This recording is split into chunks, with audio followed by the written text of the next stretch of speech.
Bom dia a todos. Quero agradecer o honroso convite do IDEP de estar aqui com vocês, professora Juliana, colegas de mesa, e no pouquinho tempo que me deixaram depois de tudo, né, vou tentar passar para vocês algumas reflexões sobre a questão da compensação tributária, até porque é um tema bastante polêmico e sujeito a tantas alterações que realmente não daria para a gente fazer toda a abordagem. Mas vou tocar alguns aspectos e deixar aí para que vocês depois reflitam, principalmente como anda a jurisprudência em relação a isso. O tema de compensação tributária é uma quebra de braços, porque o contribuinte tem o direito de compensar, sim, e o fisco procura cada vez limitar mais, exatamente porque o contribuinte também tende a abusar nesse direito, no exercício do direito à compensação.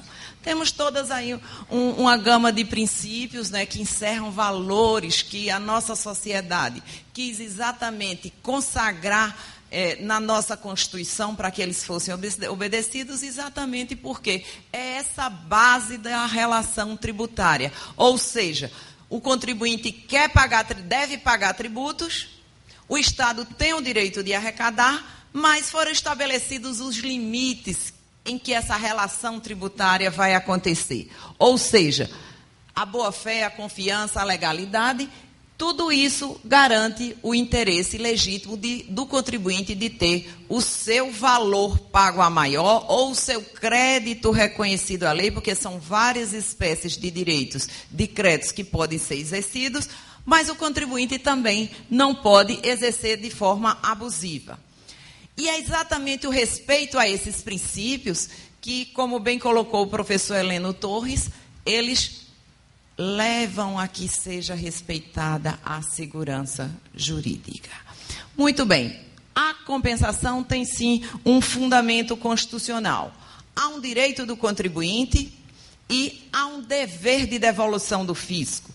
Então, quando há um recolhimento a maior, ou quando a lei reconhece um direito de crédito ao contribuinte, a Fazenda não pode se furtar a reconhecer esse direito e devolver, inclusive, o mais rápido possível para que ele retorne a quem de direito o contribuinte. Sob pena de quê? De haver um enriquecimento ilícito da Fazenda sem causa, uma locupletação de valores e uma quebra da confiança legítima que deu suporte àquela relação tributária. O contribuinte diz que vai pagar o tributo, mas de acordo com os limites que foram previamente estabelecidos. Muito bem, mas o assunto daí por que é tanta alteração legislativa que vem cada vez mais mitigando esse direito à compensação do contribuinte? Porque o contribuinte tem também manipulado. Tem dados estatísticos da Receita Federal que a compensação tem sido utilizada de forma abusiva, não só como um planejamento tributário. O que é que o contribuinte fazia? Como demorava a ser fiscalizado ou a ser observado, então ele usava a compensação mesmo de coisas que previamente ele sabia que não tinha direito, para que pudesse o quê? Deixar de pagar um tributo que era efetivamente devido durante algum tempo. Então, era utilizado como uma forma de postergação. Sob essa forma, sob essa ótica, é salutar que haja um controle, mas não uma mitigação do direito. E como eu vou mostrar para vocês hoje, a imposição de penalidades que vem fazendo o quê?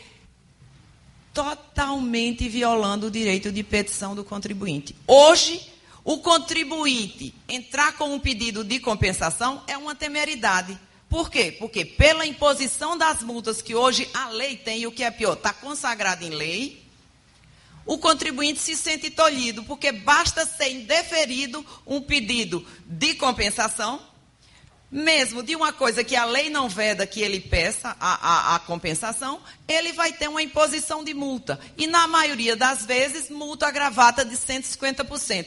E aí me preocupa bastante quando há uma imposição de multa de 150%, porque ela não é uma simples sanção tributária. Imediatamente, há uma acusação de que houve um crime tributário, uma representação fiscal para fins penais. Então, é muito preocupante como isso está acontecendo. E preocupação é uma coisa que a gente tem que ter cuidado, não só por a questão tributária, mas é porque a preocupação também dá rugas, né? Então, isso nos faz ficar duplamente preocupado com a questão das penalidades. Muito bem. O contribuinte tem o direito, a Fazenda tem o dever, ele não pode manipular e tem que ser garantida a arrecadação. Então, é nesse ambiente que se dá essa compensação tributária. A compensação está lá no Código Tributário, dizendo que pode ser compensado créditos tributários líquidos e certos, etc. Isso aí todo mundo já conhece. É um encontro de relações obrigacionais. Ou seja, o fisco e o contribuinte são credores recíprocos. E a lógica manda o quê? Se é da Fazenda retirar dinheiro para devolver, o contribuinte ficar naquele aguardo de anos a fios para que seja devolvido o seu direito. Ora, se um deve, o outro tem crédito, o outro deve, o outro tem crédito, então vamos fazer esse encontro de contas, seria a relação mais salutar entre fisco e contribuinte.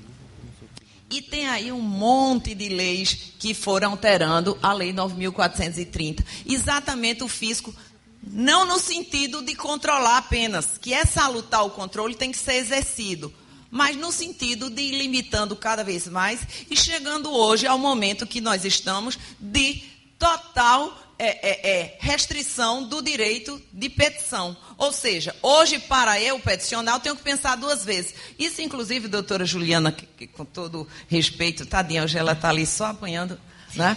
Mas o que é que acontece? Isso vai aumentar a litigiosidade entre a Fazenda e o contribuinte. Por quê? Porque se eu tenho um direito, mas eu tenho medo de pedir, e por uma interpretação o meu pedido ser indeferido, eu vou ter que entrar logo com mandado de segurança. Para o advogado é ótimo. Eu vou entrar com mandado de segurança, tentar conseguir uma liminar para que eu possa compensar e não ser imposta a penalidade. Muito bem. Teve a IN 900, que era 600, e mudou tanto isso aí, eu nem decoro essas leis, porque isso tudo gasta os bytes que a gente tem na cabeça. E, recentemente, saiu o decreto 7.574, de 29 de setembro, fresquíssimo, né, que ele consolidou num só instrumento toda a legislação do processo administrativo tributário, regras de compensação, restituição, consulta, etc. Então, é importante que vocês tomem conhecimento, inclusive trazendo questões de quem é o ônus da prova é da autoridade fiscal, que tinha lá numa lei que só aplicava para o imposto de renda. Então, recomendo uma leitura profunda desse decreto, porque ele realmente tentou consolidar, trazer regras da Lei 9.784 do processo para lá. Mas isso já é outra palestra. Muito bem. Então, vamos lá. Aí o Código Tributário disse que viria uma lei, veio a Lei 9.430, e aí ela trouxe as regras de compensação, né? Essas aí também vocês conhecem bastante, e vem créditos judiciais, inclusive com trânsito em julgado, tributo ou contribuição administrada pela Receita Federal, e todo mundo achou que podia compensar crédito previdenciário, não pôde porque logo saiu uma lei. E aí, créditos passivos de restituição, etc. E aí nós temos todas as regras. E foi criada a DECOMP, né, que é a declaração do sujeito passivo, e foi dito prazo de 5 anos para homologar.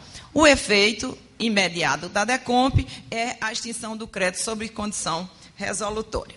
Então, hoje nós temos as seguintes formas de compensação quando você faz uma DECOMP. A sua compensação pode ser homologada tacitamente, 5 anos depois que você apresentou, e aí não adianta dizer que não tem norma expressa, porque se são 5 anos para lançar, são 5 anos também para que haja a homologação, e se ela não for expressa, será tácita. Isso é importante, por quê? Porque compensação hoje, a fiscalização está muito imediata, até eficiente. Quando se trata de um pedido de restituição, ele passa lá 3, 4, 5 anos. Passou os 5 anos, eu entendo, sem haver análise de pedido de restituição, ela está dada. Muito bem. Compensação, ela poderá ser tácita, ser expressa, claro, quando houver o despacho de homologação expresso, né? E aí vem a questão, ela poderá ser não homologada. Ou seja, a lei não veda que você possa utilizar aquele crédito para você compensar, mas pode haver uma questão de interpretação sobre o meu direito de crédito, né? Determinado insumo me dá um direito de crédito ou não para fins do PIS e da COFINS. isso é uma questão subjetiva. Mas o fato de eu entrar com um pedido de compensação, fazer a compensação e, posteriormente, ela não ser homologada por conta de uma interpretação divergente, só esse fato já gera uma imposição de penalidade. Então, é isso que a gente tem que ter cuidado. E vem a outra questão, que é a compensação não declarada. E isso tem repercussões, porque não adianta querer só os ônus e não ter os bônus. Então, se eu digo que ela não declarada, ela não existe para tudo, inclusive para efeito da contagem do prazo decadencial. Então, é isso que a gente tem que ficar atento, porque uma leitura apenas de uma forma da lei pode levar a uma interpretação equivocada. Você tem que ter a lei completa de acordo com o nosso ordenamento. Então, compensação declarada é DECOMP, tributos e contribuições administrados pela Receita Federal, os previdenciários não incluem, o que é um absurdo, mas a lei diz que não. E extinção do crédito na data da entrega da DECOMP sob condição resolutória de posterior homologação, confissão de dívida e instrumento hábil para exigência dos créditos. Ou seja, a DECOMP é confissão de dívida, o que acontecer com ela, ela poderá ser imediatamente executada. Sobre essa questão de confissão irretratável de dívida, eu trago essa decisão recente do STJ, que sempre foi dito, confissão irretratável, confessei e acabou-se, né? Não é bem assim, e o próprio STJ reconhece a possibilidade de revisão judicial, inclusive em parcelamento, quando ele diz que a confissão da dívida não inibe o questionamento judicial da obrigação tributária. Ou seja, se aquele crédito que você compensou, aliás, se o débito que você compensou com um crédito, ele já havia decaído, você vai poder questionar porque ele não existia. Se não existe aquela materialidade do tributo, o fato de eu ter parcelado, ter pago, ter compensado, não me impede de requerer judicialmente a sua revisão judicial. Isso é uma primeira decisão, mas é já uma possibilidade que é aberta, esse caso, inclusive, é de parcelamento. Muito bem. Compensação não homologada. DECOMP é confissão de dívida, mas a gente já sabe que pode ser sujeito a algum questionamento. O sujeito tem que ser notificado para pagar em 30 dias e aí permite-se que ele entre com a manifestação de conformidade. Essa manifestação suspende a exigibilidade de acordo com o 151 e segue o rito do 70.235. Ou seja, manifestação de você entra com a DECOMP, o delegado da Receita Federal vai indeferir aquela sua compensação, lhe notifica, você tem 30 dias, manifestação de conformidade para a delegacia de julgamento de primeira instância.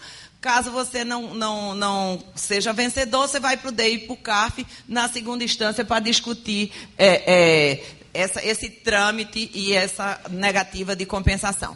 E, nesse caso, você vai ter a aplicação de penalidade, que eu falo já, isso é no último slide, e eu deixei para o final exatamente para ver se vocês não correm logo para o cafezinho e ficam aí aguardando para ver o que eu vou dizer. Muito bem.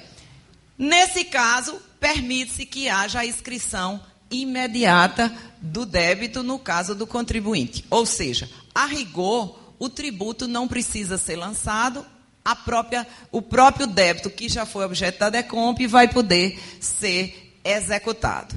O problema é que, normalmente, sempre há um auto de infração para a cobrança da multa isolada que a gente vai ver lá no final. Então, aquela é a não homologada, essa é a não declarada.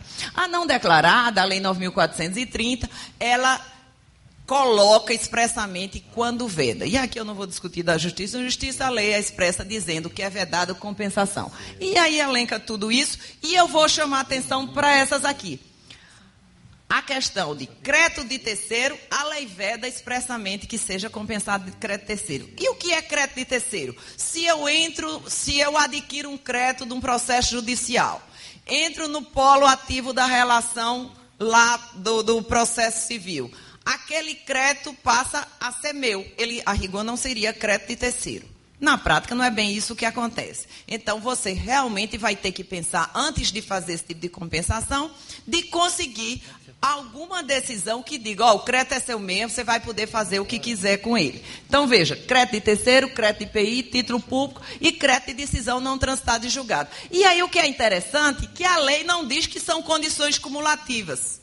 E você vai me perguntar agora, Mary, Crédito de terceiro de sentença transitada julgada. Eu posso ou não posso? Eu entendo que sim, porque a lei fala, inclusive, no último, assim, ou.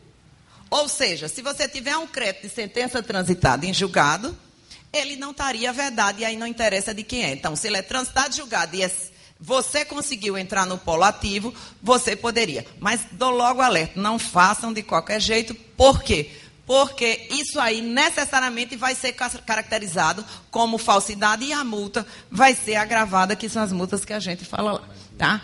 Então, é preciso ter um cuidado muito grande. Nesses casos de não declarada, é como se não tivesse existido a compensação. E isso vai exigir, inclusive, que haja um lançamento de ofício.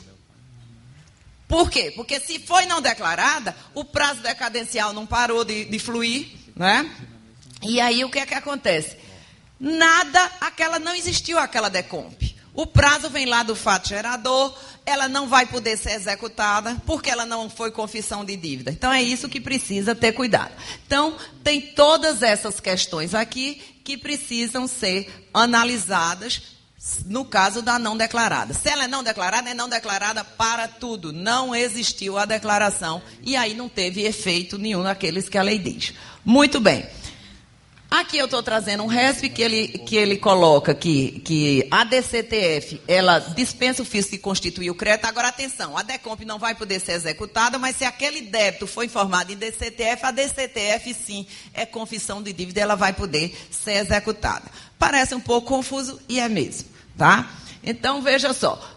Daí porque naquela questão que o professor Helena estava falando dos precedentes, hoje a gente tem que ter muito cuidado também com o precedente, concordando ou não, hoje existe repercussão geral e recurso repetitivo, e inclusive o artigo 62 do Regimento Interno do Conselho de Contribuintes obriga que os conselheiros sigam as decisões do recurso repetitivo e da repercussão geral, o artigo 62. Então, é interessante isso. Embora até em alguns momentos no CARF, com todo o respeito, lá agora mesmo a gente está numa discussão sobre decadência, que é expresso o recurso repetitivo, mas está sendo dado uma releitura do que está lá. Muito bem, mas voltando aqui, é interessante que a DCTF pode ser executada, mas o acórdão diz o quê? O fisco não vai poder simplesmente desconsiderar o procedimento do contribuinte e ele tem que notificar, sim, da não homologação da compensação, tá?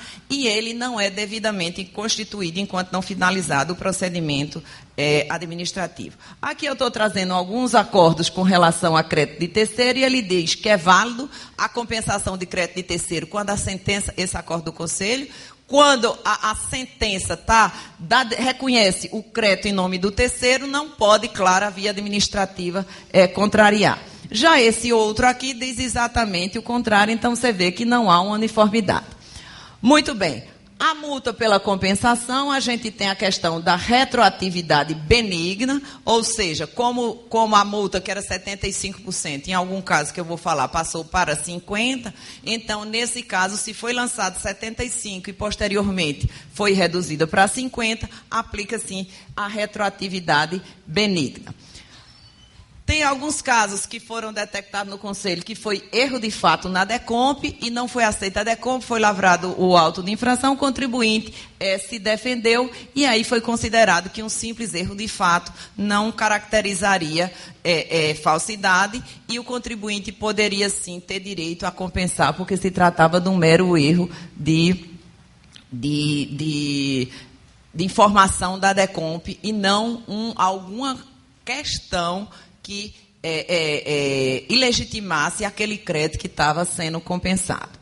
A grande novidade, que não é tão novidade, é a questão da repercussão geral do Supremo sobre o prazo decadencial para você fazer pedidos de restituição e compensação, que o STJ, depois da Lei Complementar 18, disse que era interpretativa, e aí disse que era só se aplicava a nova lei para as ações entrada após 9 de junho de 2005, e aí o Supremo foi e decidiu quase igual, mas um pouco diferente, da seguinte forma: o prazo para repetição de débito, isso já foi publicado, o acordo lá no RESP, né, que ele diz que ela é interpretativa, sim, descabe a retroatividade e a regra dos 5 mais 5 é ações ajuizadas até 9 de junho de 2005.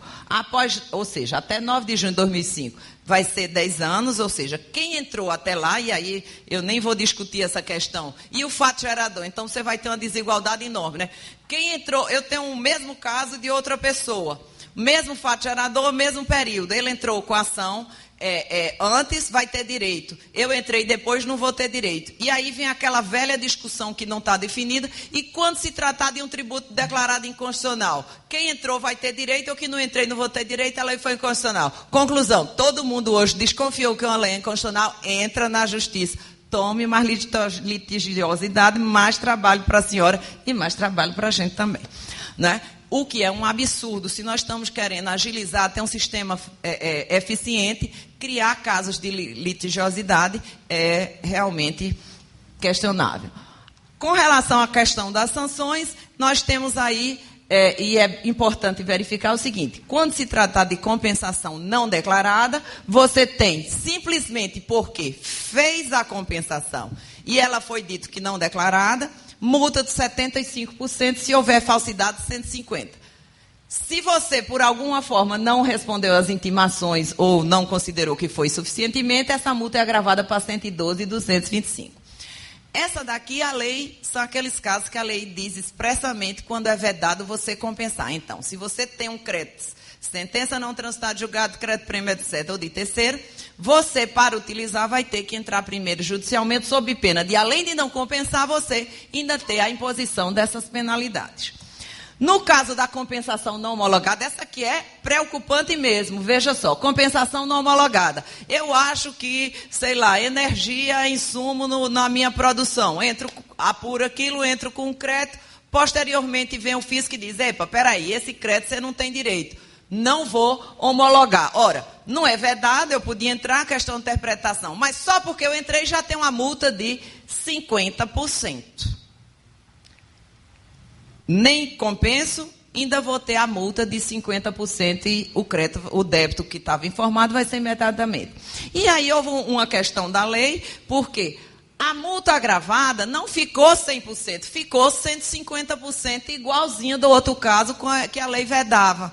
Se vocês fizerem uma análise da legislação, eu demorei, não entendi, lia, e aí o que é que acontece? Mas terminou nisso aqui, ou seja, a multa pela falsidade. E eu estava discutindo até com a doutora Juliana ali, como é que está isso? E realmente, quando é que passa a ser falso? Quando não é. Ora, uma interpretação que eu dei sobre se o insumo tem crédito, sobre etc., não é claro, é uma questão de interpretação, porque vai ser uma falsidade. E ela estava me dizendo realmente que várias medidas judiciais, os contribuintes estão tendo sucesso com relação a isso.